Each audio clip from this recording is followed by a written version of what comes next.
Welcome back to ECED 405-505. This video is going to be broken up into a couple of shorter videos instead of one longer one that covers the whole PowerPoint. So I think it'll be easier for you to listen in shorter spurts. So let's get started on collaboration. So collaboration in early childhood special education and in early intervention is critical to what we do. So one of the primary groups that we work with in early intervention and early childhood special education is the family. This is particularly important when we're working in early intervention. Remember, we're working with infants and toddlers and their families, birth to 3. So the legislation, IDEA, really focuses on the natural environment when we talk about early intervention. And for infants and toddlers, the natural environment usually is the home. So we're going into the home and providing services. So we really have to have some very good collaboration skills since we're working so closely with families. I think that as we move into early childhood special education and we look at 3-year-olds through 5-year-olds in schools, we lose a little bit of the family-centeredness and it moves more to a child-centered model. However, we still keep our focus on the family and use our skills as we conduct home visits and work with families to enhance the development of their children. I think it's real important for us to understand that these are little guys, that these kiddos, birth to 5, are really young and their families are just learning about their disabilities and just learning about what lies ahead for them. And they're accepting the disabilities and they are also working to enhance their child's development. So we do have a very close relationship with our families, and that is one of the skills and one of the hallmarks of early childhood special education. So collaboration with families is first and foremost in our practice. Also, we collaborate with related service providers, particularly occupational therapists, physical therapists, and speech language therapists. So again, I'll refer to them as OT, PT, and speech. And this is very apparent in preschool special education classrooms. We know that the OTs and the PTs and speech therapists come into our classroom. Sometimes they pull our kiddos out and provide services outside of the classroom, but often they provide services in our classrooms because, again, we are the ones who are with the children for a much longer period of time than they are. We have them for half day every day or all day every day, depending on how our school division provides services, whereas they're only seeing the kiddos for maybe 30 minutes a week or an hour a week. So when they're modeling what to do for us as early childhood educators, we can then take those skills and strategies that they're using with the kiddos and use them throughout our day and our work with the kids. So collaboration with related service providers is very important, particularly in the preschool special education classroom. It's also really important in early intervention. Since I mentioned in the last video with regards to legislation, early intervention is not similar to preschool education in that it's not an entitlement service, meaning that early intervention services are not free to families and they're not an entitlement, whereas the school system or the federal government or state government through some agency will pay for these services. It's not a free and appropriate public education. It doesn't fall under FAPE. So these are services that are provided on a sliding fee scale. And when we talk about early intervention a little bit later in the course, I'll expand on this discussion. But in early intervention, usually the level of services is approximately an hour a week with one service provider. So although the infant or toddler may have developmental delays across the developmental domains, they're not receiving OT, PT, speech, and or early childhood special education services. They're usually receiving just one of those services once a week or once every 2 weeks. So it's important for whoever is providing services to collaborate with the other professionals to make sure that the child's needs and the family's needs are being met.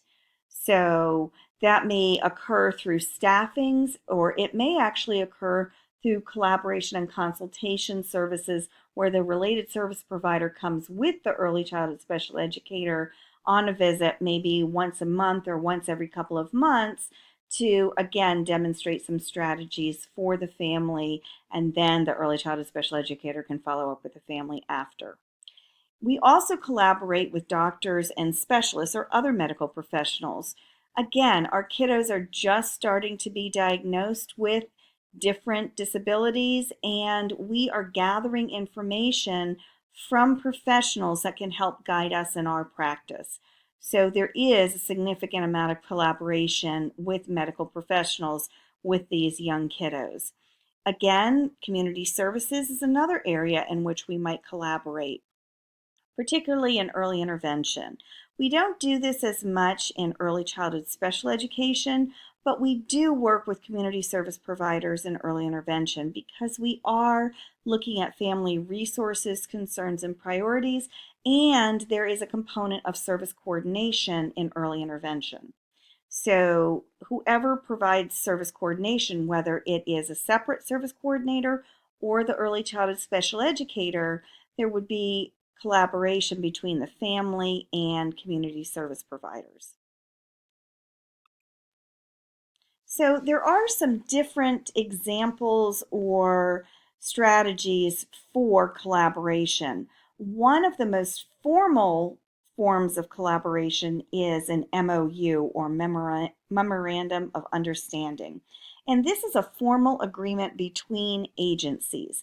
So it might be a formal agreement between an early intervention agency and a private uh, OT services company or private speech services company, and they agree that they're going to provide services to their families for this many hours per month, or they can bill up to this many hours per month at this rate. So that might be what an MOU might look like in early intervention.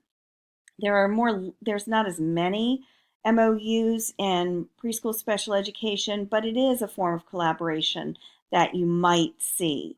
There's also formal referral networks. This is really apparent when you're working with military families. There are quite a few military support services and avenues through which families can access services.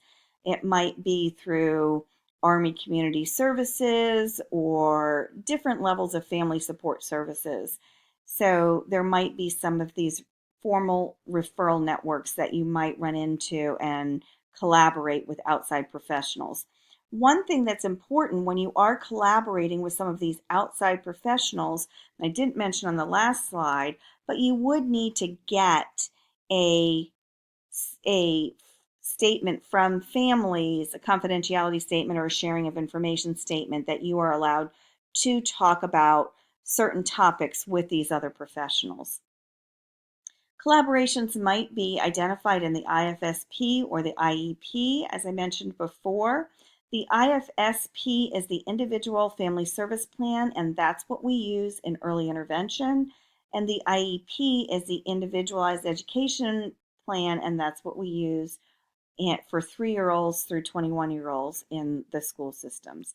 There might be levels of collaboration or consultation that are identified in either of these documents, and it might be when a related service provider comes in and just checks in with the child, with the family, or with the teachers or service providers and provides some strategies to work with those professionals to maximize development in a certain area for the kiddos. For example, there might be a vision teacher who comes in and provides resources for the teacher, and that might be identified on the IEP as a consult. And so maybe it's 15 minutes once a month that the vision teacher will consult with the preschool special education teacher. There's also a lot of informal consultation and collaboration among and between staff members. might be sidebar consultations or conversations. It might be a speech therapist checking in with you once a week to look at your lesson plans and see where they can provide some strategies for you to use in your classroom. It might be staffings, what we call staffings in early intervention, where we have meetings with all of the service providers and we talk about specific kiddos and families and talk about what strategies we might use when coaching these families to maximize development. And there might be some collaboration in the provision of services between agencies. When we are talking about collaboration, communication skills are critical. We need to be good listeners. We need to be listening to what people are saying. We need to reflect back what they're saying to us and what their content of what they're saying is. If it's families, we might be reflecting their families. We're trying not to interpret what they're saying, but we're reflecting back to make sure that we're clear on what they are saying. And that's reflective listening or active listening, where if the family is saying something, you just repeat back what they said to make sure you're understanding what they're trying to communicate.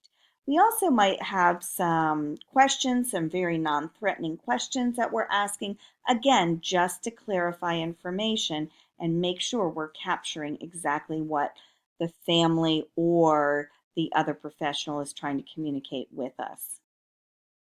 Finally, we talk about teaming and different team approaches in special education. And for the most part, we're working on transdisciplinary and multidisciplinary teams. In transdisciplinary teaming, we're talking about what we call role releasal.